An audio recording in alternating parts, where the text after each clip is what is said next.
Hi, everyone. If you're just logging into this video, we're excited to do an interview with Dr. Will Toe. I'm going to introduce him in just a minute.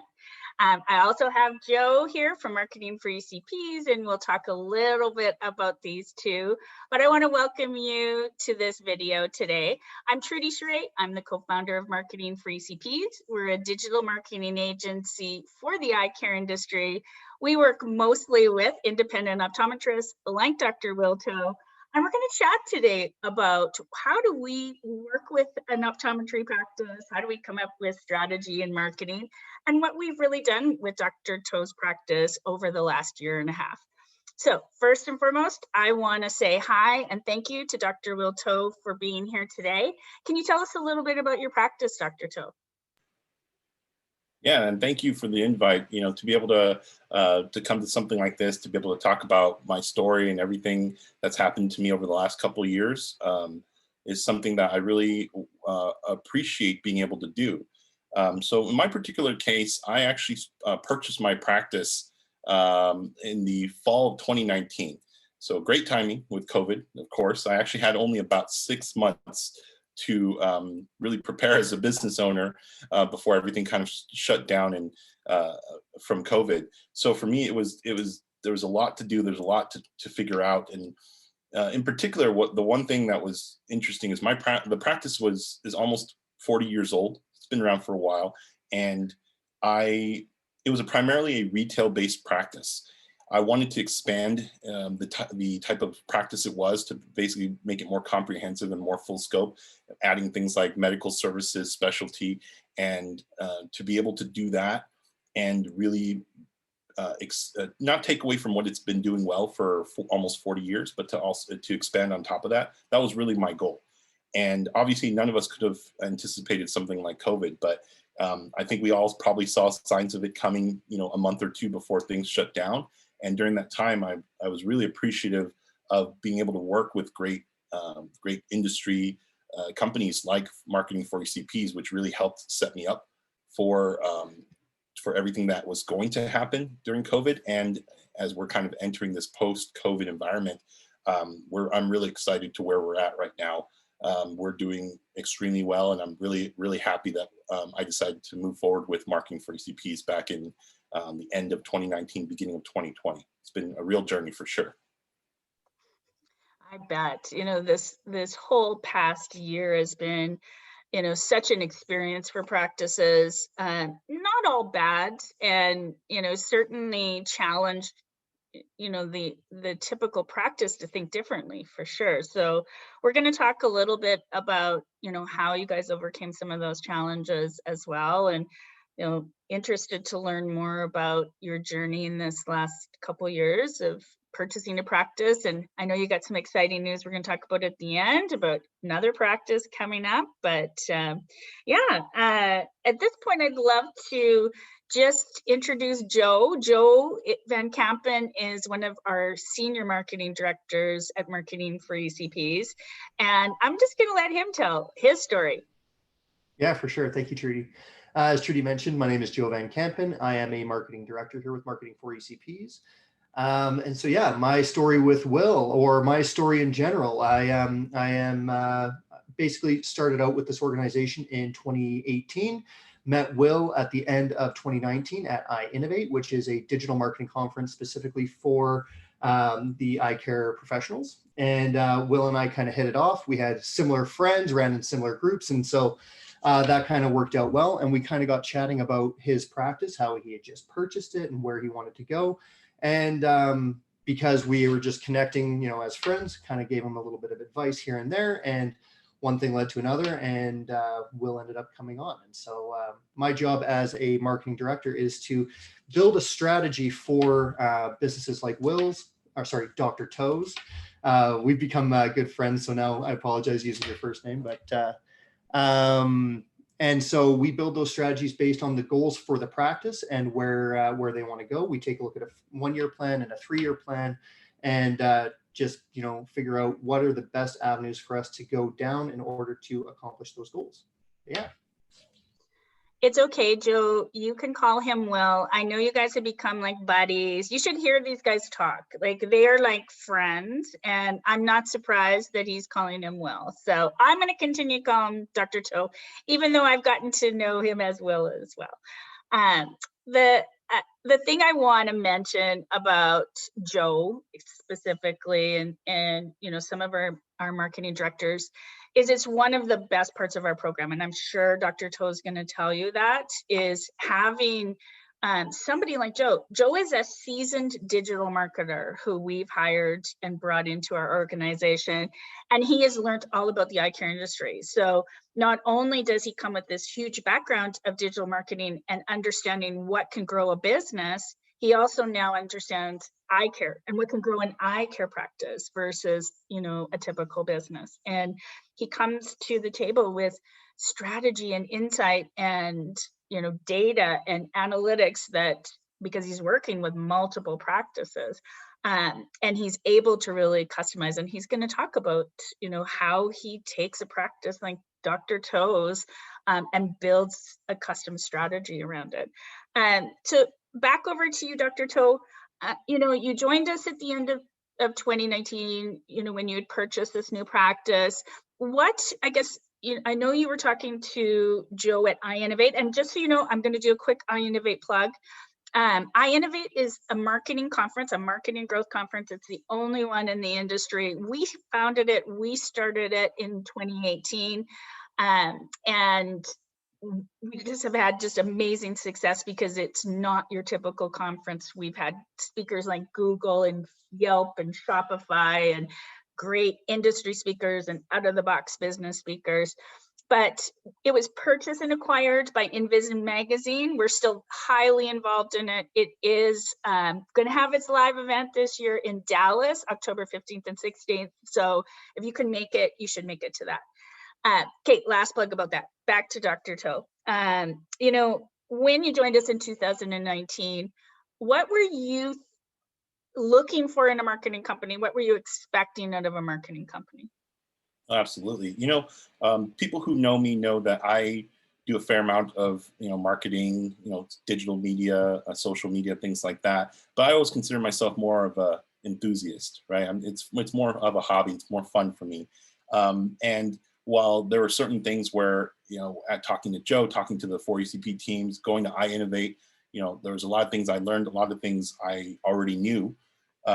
The one thing is you don't know what you don't know, right? Sometimes you think you know everything, and particularly when, you know, when we're doctors, we always sometimes have that little bit of the pride and ego that that kind of gets in the way. But it was pretty apparent that, you know, I was, like I said, more of an enthusiast, more than a marketing expert. So having conversations with Joe during the conference over drinks, you know, in the hotel lobby and things like that, I think it became very obvious that, wow, these guys know what they're talking about, and their scope is beyond what I'm able to do. And at the end of the day, it's not that I couldn't do a lot of things. I know a lot of entrepreneurs tend to do their own internal marketing and or using their staff or using utilizing their own time to do it. You just run out of time, you know, at the end of the day. So having a whole team, not just one individual, whole team, basically focus on every aspect of marketing for you in whatever way you're comfortable with, right? I actually do like, in some ways, that 4ECPs has the ability to pick and choose. You know, you can do kind of a package thing, or you can do a la carte based on what your specific needs. And in a lot of ways, working with Joe, it took a while for us to really cater it and figure out exactly what the practice needed and what it didn't need. I love the fact that even at times where I was thinking, oh, is this not moving fast enough? Are we not getting the traction we need? Do I need to spend more money? And Joe would actually stop me and say, no, don't worry about it. Trust the process. Things take time. I don't want you to spend money that you don't need to. And in my perspective and in my expertise, you don't need to right now. So hold on to your money, spend it on something else, or keep it. Let's give it another 1 or 2 months. Let's let the process go, and then I think we're going to see the returns you're looking for. It's just sometimes, you know, you just have to let it go and trust the process, which I appreciated, because it wasn't just, Will, you spend more money. You know, oh, it's not where it's at, spend more money, which you know, infuriates a lot of doctors because we just don't get it sometimes. But he was very good at saying, no, right now, let's just keep going. We don't need to make any changes. And there are other months where it's like, no, let's tweak it a little bit. Let's bring it up just a little bit just to get to where we need to be, or let's back down a little bit because we're not, it's too much. Your practice is being too overwhelmed right now, and you can't handle the load. It's not worth throwing this money into people who you can't see. So it was really good to be able to have that communication all the time. Are we heading in the right direction? Do we need to shift it a little bit here, shift it a little bit there? Do we need to go a little bit more aggressive? Do we need to back down? There's so much communication, which I appreciated because, like I said, at the end of the day, I'm not the expert. He's the expert. 4ECPs is the expert. So being able to have that communication and just say, what should I do here? This is what I believe, but is this correct? Is this the correct way of thinking? Do we need to make adjustments? And being able to just have that honest, communication back saying yes, no, or let's try this, let's do this, or let's do nothing. Sometimes it's okay to do nothing for a little bit. And I really, really like that. Thank you. I love that whole analogy of how things work for your practice or not, right? Just a little background, and I think this is a perfect time to tell people, we're not the typical agency that's out there in the eye care space. First and foremost, if you don't know me, I'm a licensed optician turned entrepreneur and marketer. We wanted to start an agency that was more custom. I was working as the VP of training and marketing for a large optometry buying group, helping all these optometry practices with their marketing. And I could really only find more templated solutions, templated websites, templated digital marketing, templated content. And progressive practices who really want to move themselves forward online needed a more custom solution. So that's what we started. And just like Dr. To has mentioned, our goal is to create custom solutions around what you need. And that's exactly what Joe does. So I want to pull Joe in now, and I want to, get Joe to tell you, first and foremost, what do you do when you take on a practice like Dr. To's? Yeah, absolutely. So in the initial stages, what we do, Dr. To and I, or whoever the optometrist or owner of the practice is, we're going to go through a strategy doc, understand exactly where we want to be in a year from now or 3 years from now, and then try to accomplish those goals. So in Dr. To's case, he had just bought the practice about 6 months prior to beginning, about 3 months actually prior to begin working with us. And the goal was growth. And so what we said was, okay, you know what? We know that once the website launches, we're going to have an aggressive lead generation strategy to get as many leads as possible coming through and make sure that those leads are high revenue patients, basically. It was the end goal. And so we began that process. And once we got to a point where we were seeing that campaign was performing as well as it could, we began to open up the top of the funnel, the awareness piece, really begin branding out the business through Google Display and other avenues like that. From there, once we saw that the Google Display was performing as well as it could, we branched into Facebook ads and then YouTube ads and then organic social media and different avenues like that. But the one thing that we always try to do with any of these strategies is have a stepping stone approach, because, and Will can attest to this, if we jump in with all of these different avenues at one time, it's going to overwhelm the market and overwhelm the practice, and you're not going to get what you're expecting from it. You need to take a look at where you are, take a look at where you're going, and gradually get there. And so we build out a quarterly strategy and go back on that every single quarter and say, this is where we need to go next. This is where we need to go next. And Will's heard me say it a million times, fail fast. If something is not working the way that we expect it will, be able to drop that down quickly and adjust those dollars and put it to where it's going to go. One of the benefits of working with a company like Marketing 4ECPs is that we get to pull a lot of strategies from different eye care professionals from across the US and Canada. And so we know what has worked in other avenues, but we cannot treat every practice like they're exactly the same. So we need to be able to say, yes, this has worked in other practices. Let's roll this with this practice. But again, fail fast. If it's not working in California, it may have worked in Toronto, but if it's not working in San Mateo, we need to adjust that based on blah, blah, blah, blah, blah, right? And so at the end of the day, that's the end goal, is how do we get a practice like Will's or any practice that we work with where they want to go? And it's about following that strategy. So Will and I, we met and built that strategy about a year ago, and then we're constantly adjusting that strategy as we're seeing success. With with Will's practice, we actually saw success very quickly. So we began to adjust that strategy and put it into hyperdrive a little bit. But yeah, it's been very, very successful and opening up as many avenues to the business as possible. Yeah, one of the things I just want to add there, just for people to get an idea, in 2020, typically, well, just in general, the practice normally saw about 500 to 600 new patients a year. And, obviously last year, COVID was affecting everybody's numbers and revenue and patients. But we actually saw almost 1,000 new patients last year, which was crazy to me. That's one of the reasons why we actually got through and actually grew a little bit during COVID. I mean, I don't talk about it a whole lot to people because I know a lot of practices did not do well.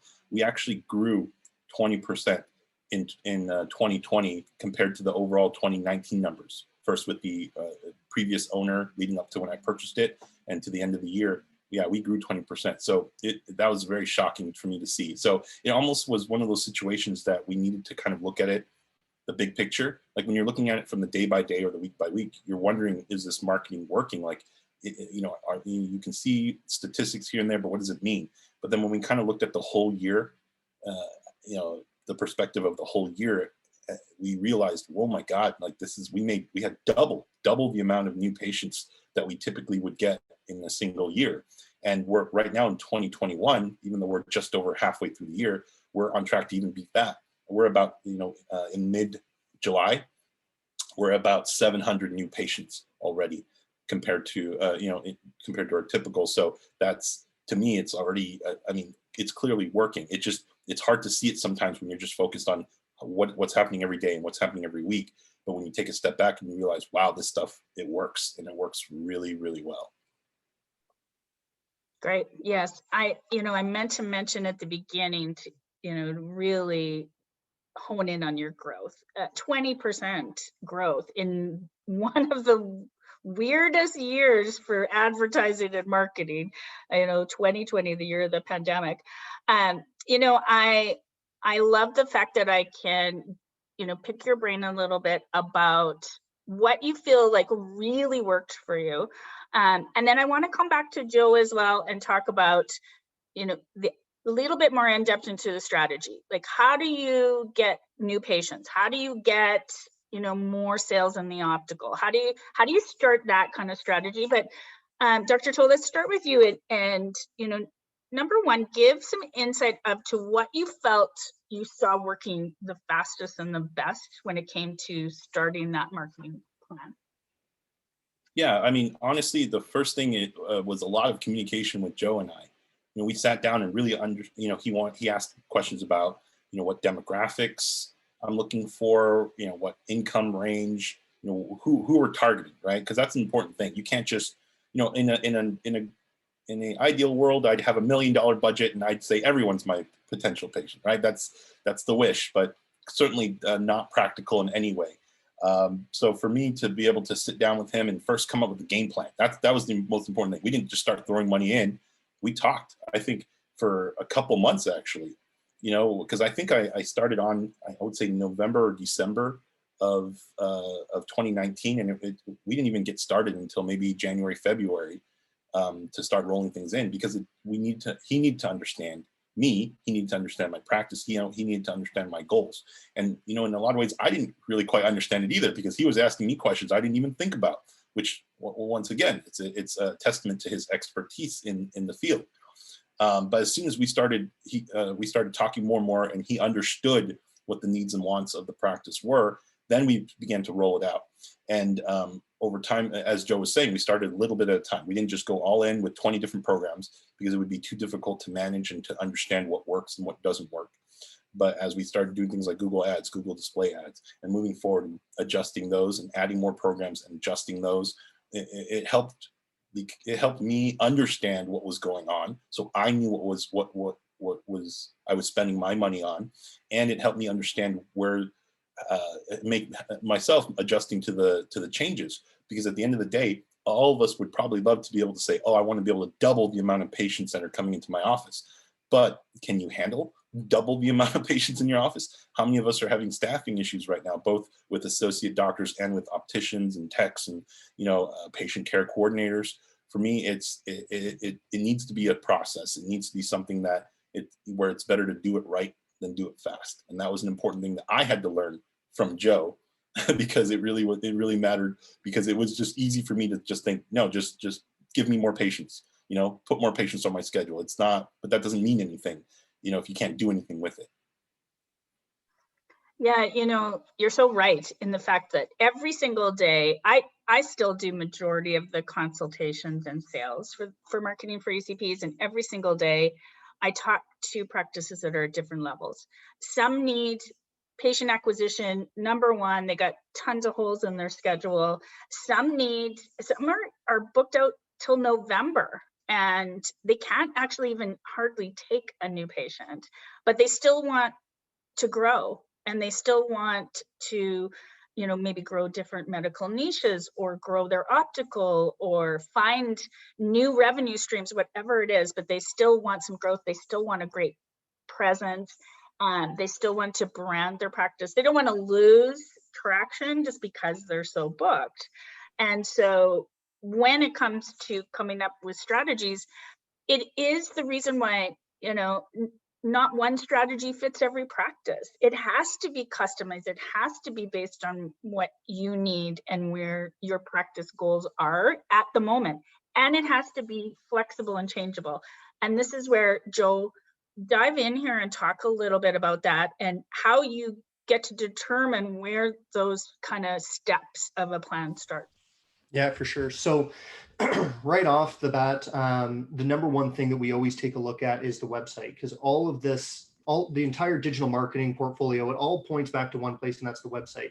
If your website is, unprofessional, not converting, different things like that, we're not going to see the type of return that we want to see. So that's the biggest point, is what is the conversion rate of the website? I always say there's two different types of businesses out there. There are businesses that build beautiful websites, and there's businesses that market websites. And sometimes you find a beautiful website that's on the 10th page of Google, and you're wondering, man, I wonder what they did here. Like, why is it on the 10th page of Google? It's a beautiful looking website, because they don't know how to market it properly. And sometimes you'll find a website that's not very visually appealing or aesthetically pleasing on the first page. And I'm like, you know what? The reason for that is they don't have the proper design team in the background. Having a business like that can create beautiful looking websites that convert at a very high level and rank really well is the number one. So that is the number one piece of the strategy. And from there, and regardless of who you're, what practice you're part of, that is the most important piece. And so during the process of building out that website, we then begin to dive into, again, as Will mentioned, who is the demographic, who are we actually trying to target in different avenues like that. And so with Will's practice specifically, it is in Silicon Valley. So we have a very high tech, young, high dollar group that is in Silicon Valley. And with that being said, they're also the type of people that are going to require different things like dry eye therapy or blue light or different avenues like that. And so when we go down these different avenues and really hone in on who these individuals are, and they're also very fashion forward, right? And so we need to go down that avenue. And so as we're diving into each one of these different avenues and figuring out exactly who we're trying to target, we're actually geographically able to see where these individuals live, what income levels do they have, what do they care about, and really hone in on those different avenues, and then build out that stuff based on these individuals. They're very tech savvy, therefore they are online, right? And so making sure that you are on YouTube, you are on Google, you are on Facebook and Instagram and so forth and so on is very, very valuable. Whenever we take a look at a practice and whenever we take a look to see, where you're located, whether it's, Silicon Valley, Lincoln, Nebraska, Grand Prairie, Alberta, Canada, what have you, right? We want to make sure that we know who that demographic is and what's the best avenue for getting in front of them. And not only, is your book full? Because if your book is full, that's great. But what's that average revenue per patient? Because if you're seeing a lot of, in Ontario, as an example, OHIP patients, that's going to be a lower dollar value patient. And that's a concern because there's a lot of avenues that you can open up to get higher dollar patients coming through. So every business is different. Every business requires a different strategy. And we take a look at all of those different businesses and say, okay, what makes the most sense for that specific business and what makes the most sense for driving the right type of lead. But yeah, that was the biggest piece for Will's practices, really getting in and knowing who he's working with, and not who he's currently working with, but kind of who he wants to be working with, and how do we adjust that based on the business. And other things like Will, as an example, has he's a business owner and he wants to own multiple businesses. So how can we take things off of his plate so that he can go do what he wants to do every day also? So it's not just about that growth objective. It's also about Will's growth and his as an individual, and how can we support him. And sometimes it's about the office manager and how can we take things off of their plate as well so that we can support them, right? So all of these different avenues are pieces that we include in that strategy so that we can drive the right patients through and take as much off their plates as possible. Yeah. Great segue into my next question. And part of it is, so there's two things I want to highlight that you said, Joe, and one is the website is the foundation to all marketing. All roads lead to the website.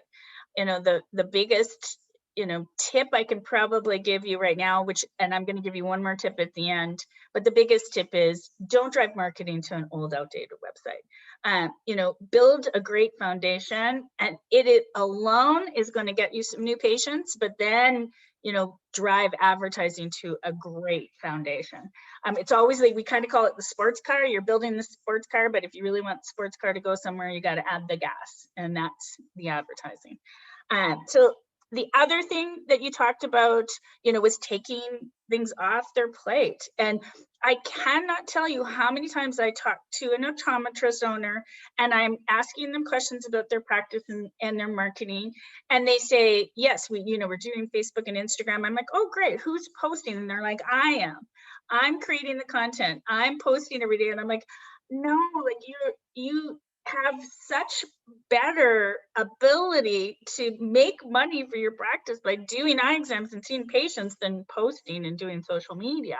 Let the experts do it, or let us help train somebody in your practice to do social media, and we can give them some content to do it.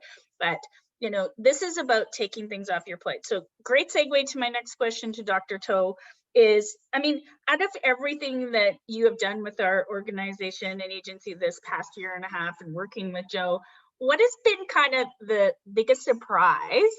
And it could be what we're doing or what's working. And then, last kind of question is, what have you loved that we have taken off your plate? You know what? Let me answer that second question first, which is, I think you both hit it right on the nose there, which is, I have a lot more time to do things than I ever have before. Even though the practice is growing, shocking amount, I almost feel like I'm more free and I have more time than I ever had before, because I'm able to do things like, hand off and delegate things to the 4ECP teams. Because of the growth we've had, I'm able to hire more staff. I actually hired 2 doctors last year during the pandemic in the fall. 1 doctor earlier this year, about a month and a half ago, and about 4 staff members. Like I have the ability to do that because of the patient flow that's coming in and the schedules are filling up, and all that has done is opened up my time a lot more. So whether that is to do administrative things in the office, whether that's to go travel a lot, in whatever ways we can right now with COVID, but for me, that's been the strength of this, is exactly what you're saying. It's at the end of the day, the most valuable thing to me is my time. And by you giving me that's just a few extra hours, per day or per week, that's been so golden to me. I personally don't have any kids right now, but I'm sure people who do would really appreciate even an extra hour, a week, to be able to spend time with their family or to just relax at home. And do nothing, even if you do nothing with that time, which is, we need a little bit of, relaxation time or me time. That's huge. So I feel like, being able to put these responsibilities in marketing and things like that into marketing for ECPs, and trusting that they'll do it the right way. And, you know, they'll always talk to me if they have questions, or we need, like I said, we have our monthly meetings. Joe and I chat at least once a month, sometimes it's just to joke around and catch up on a personal level. Sometimes we get into more serious business, but it's been really great to have that, because all it does is give me more confidence in the system and the process. And that to me is probably the best thing that's come from all this, is I have more time and I have to do whatever I want, every day, every week, every month now. I would say the biggest thing that honestly surprised me was just how quickly it worked. I know that I think it ramped up a little bit slow. So if I'm gonna be very honest, I was concerned probably the first 3-4 months of it, you know, where I was putting money into this, and it's like, okay, we're talking, we know what's going on, and it's like, well, you know, is it actually happening? Like, I know the numbers are there, you know, when Joe and I do our monthly reviews, but am I seeing that growth in the schedule? You know, I'm not sure, because it takes a while to ramp up. And so I'll be honest, like that first 3 or 4 months, I did question it, and I did ask myself, did I make a mistake? And not that I felt I made a mistake by working with marketing for ECPs or something like that. It was more of like, am I doing it wrong? Like, are we doing the wrong approach? Do I need to spend time and talk to Joe and sit down and say, maybe we messed up, maybe I told you the wrong information, or maybe you assumed something in our early conversations, which now means that we are heading in the wrong direction completely. So there was some concern there, and we did have those conversations. We did. And he was very open to say, hey, if you're concerned, call me, text me. You know, we don't have to wait for our monthly meetings that we have scheduled to talk. If you have any questions or concerns, let me know now, and what we can talk about it now. We don't have to wait 2 to 3 weeks because I'm too busy for you. That was huge. And we talked about it. We did make some adjustments. It wasn't very big ones, but we made some adjustments. And once again, you know, he told me, trust the process, give it a little bit of time. You know, good things come to those who wait, right? We hear that all the time.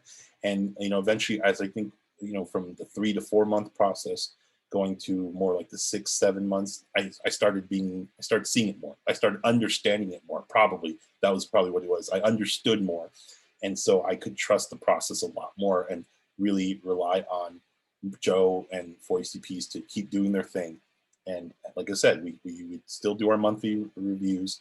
I would still text Joe. Sometimes it's just random stuff. Oh, here's this fun picture of a cat, you know, or sometimes it would be, hey, oh my gosh, something just happened. Is this, you know, is this something critical? Do we need to make a quick, you know, a sudden abrupt change to what we're doing? Like, something's wrong.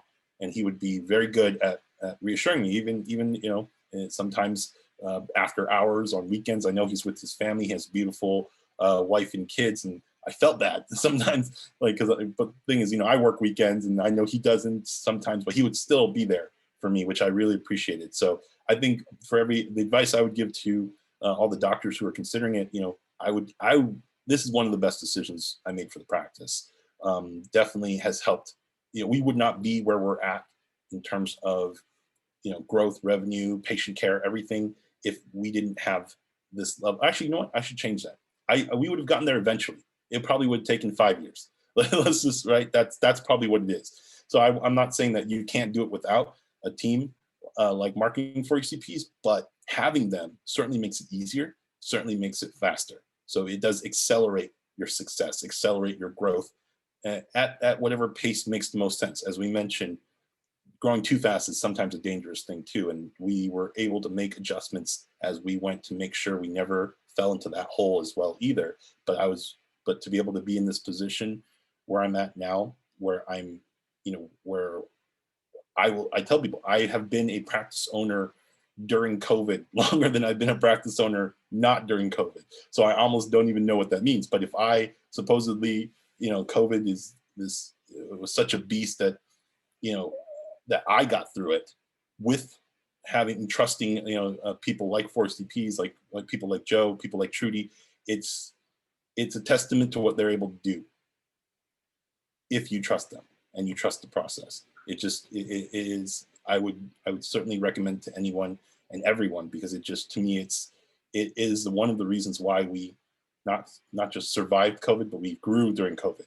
We're growing. We grew last year. We're growing even more this year. It's shocking that this is able to happen, and I really appreciate those industry partners and the relationships that helped me get to this point.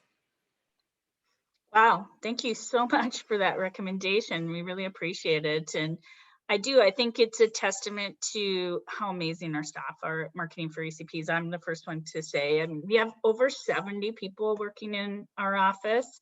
And, you know, everything you can imagine, from web developers, graphic designers, pay-per-click specialists, copywriters that are trained in eye care, social media managers, email marketers, you name it, we have it, we do it at Marketing for ECPs. But again, I think so much starts and continues with the guidance and the strategy from our marketing directors like Joe. So great job, you guys. We're going to wrap this up. And to wrap this up, what I want to do is we're each going to share a little tip or a little advice as we leave.